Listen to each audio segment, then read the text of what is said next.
Преди да гледате този клип се уверете, че нямате проблеми с сърцето, защото може да ви убие. Симона Илюминат. Готови ли сте? Започваме.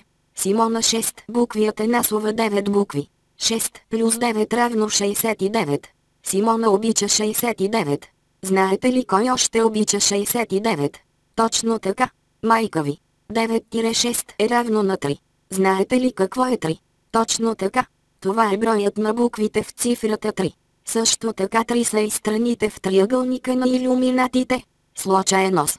Не мисля. Още не сте убедени? Ето още доказателства тогава. Симона има iPhone 5s. Какво означава това? Точно така. iPhone-ите са на марка Apple. Apple произвежда iPhone-и. Знаете ли кой създаде Apple?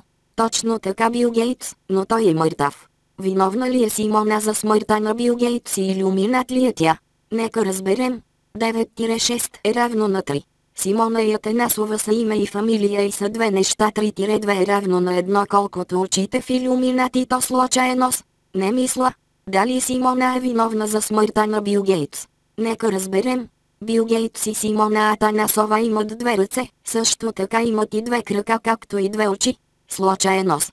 Не мисля. Бил е първото име на Бил Гейтс. 2-1 е равно на 1, колкото очите в илюминатито. О боже мой!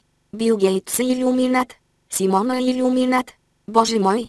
Потвърдено, Симона и Бил Гейтс са илюминати.